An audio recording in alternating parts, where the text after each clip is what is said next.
بعد فاعوذ باللہ من الشیطان الرجیم بسم اللہ الرحمن الرحیم۔ درود پاک پڑھ لیجیے۔ اللہم صلی علی سیدنا و مولانا محمد وبارک وسلم صلاۃ و سلام علیک یا سیدی یا رسول اللہ۔ استمداد کے حوالے سے ہمارا یہ سلسلہ چل رہا تھا، وسیلہ، استمداد، مدد وغیرہ کے حوالے سے۔ تو ہماری کل یہ گفتگو ہوئی تھی کہ جو زندگی میں جو شرک ہوتا ہے، یعنی زندہ بندے کے لیے جو شرک ہوگا وہ انتقال کرنے کے بعد بھی ویسا شرک ہوگا۔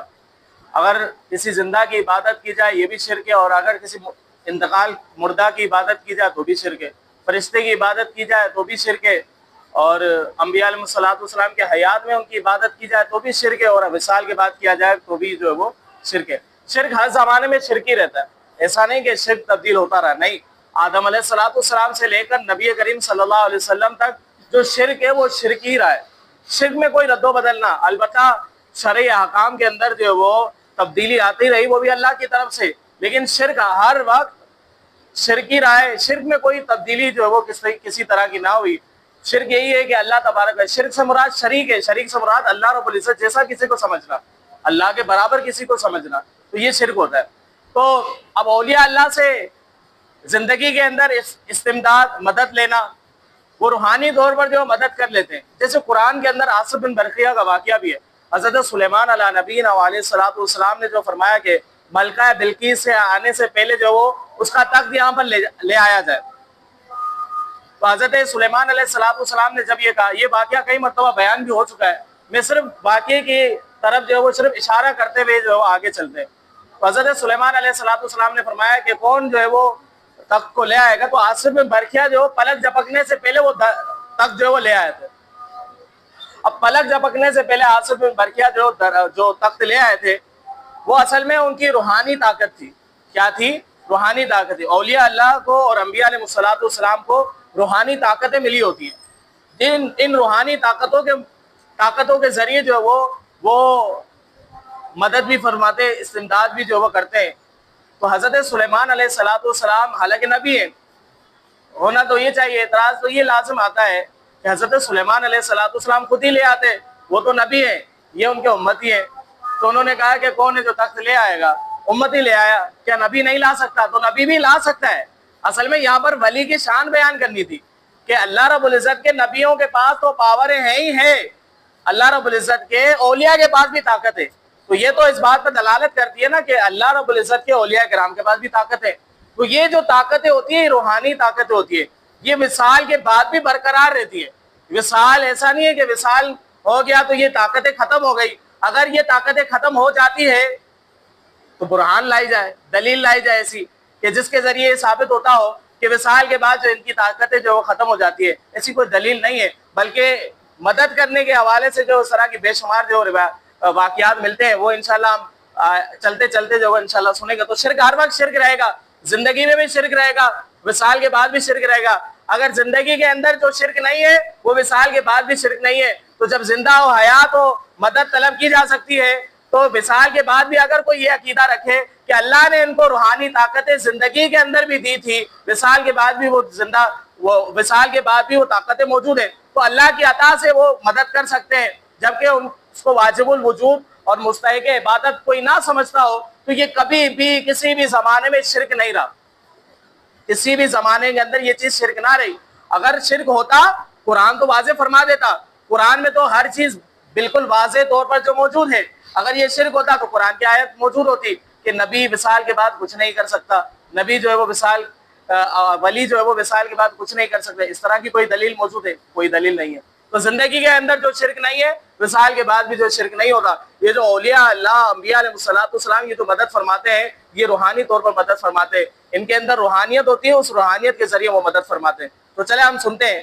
حضرت عیسیٰ علیہ الصلوۃ والسلام نے فرمایا کہ من انصاری اللہ، کون ہے جو اللہ کے دین کی مدد کرے؟ من انصاری اللہ، کون ہے جو اللہ کے دین کی میری مدد کرے؟ حضرت عیسیٰ علیہ الصلوۃ والسلام نے مدد طلب کی، حالانکہ ان کو یہ نہیں پتا تھا ایاک نعبد و ایاک نستعین، مدد کرنے والی تو اللہ کی ذات ہے۔ حضرت عیسیٰ علیہ الصلوۃ والسلام نے یہ کیوں پکارا؟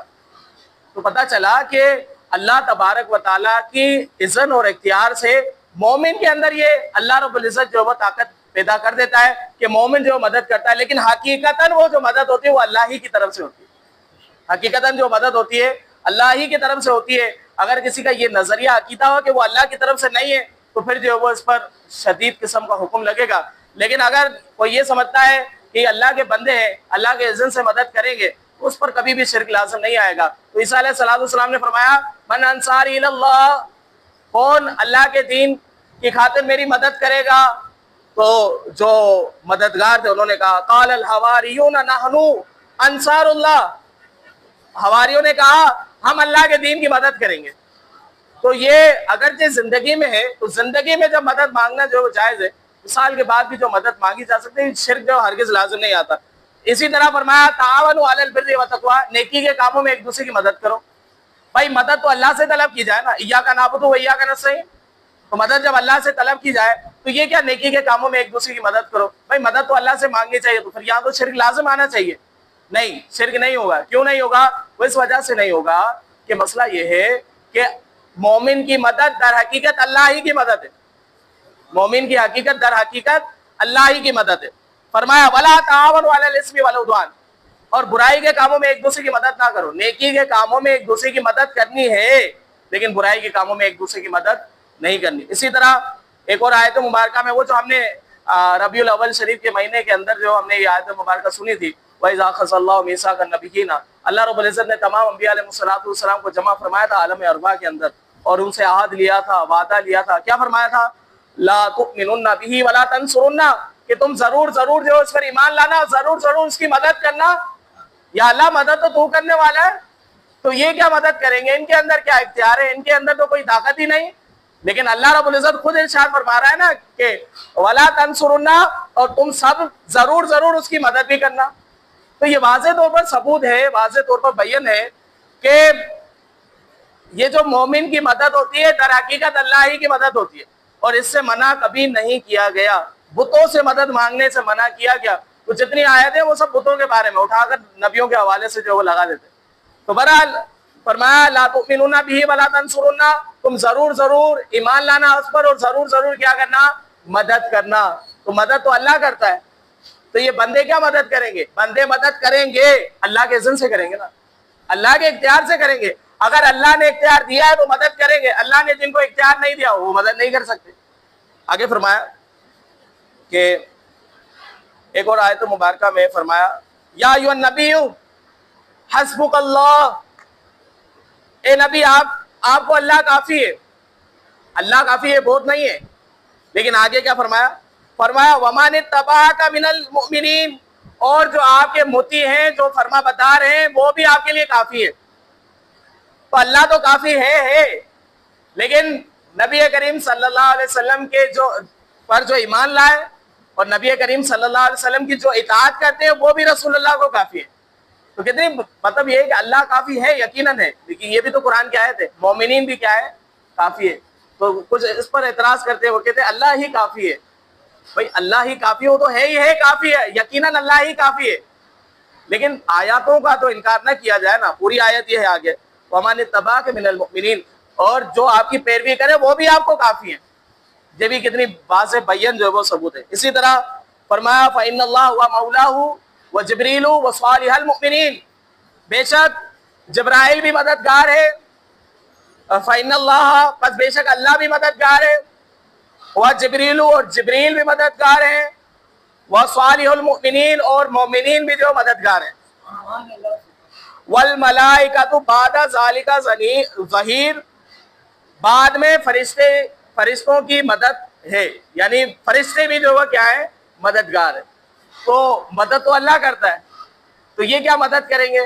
یہ مدد کر سکتے ہیں، اللہ کے اذن سے مدد کریں گے۔ تو بہرحال سارا یہی معاملہ ہے کہ اللہ کے اذن اور اللہ کے اختیار سے مدد، اور جو بندہ مدد کرتا ہے در حقیقت وہ اللہ ہی کی مدد ہوتی ہے۔ اگر آپ کو کسی نے گلاس بھی بھر کے دیا نا، یہ بھی اللہ کی مدد۔ اگر آپ کو مشکل وقت تھا، کسی نے جو آپ کا وہ مشکل حل کر دی، وہ بھی اللہ ہی کی مدد۔ یہ نہیں سمجھنا کہ بندے نے مدد کی، نہیں، یہ اللہ کی مدد تھی، آپ کو اللہ کی مدد ملی۔ بندہ یہ ذریعہ ہوتا ہے، بندہ وسیلہ ہوتا ہے، بندہ سبب ہوتا ہے، حقیقت حال مدد اللہ ہی کی ہوتی ہے۔ اللہ رب العزت سمجھنے کی توفیق عطا فرمائے، آمین بجائے۔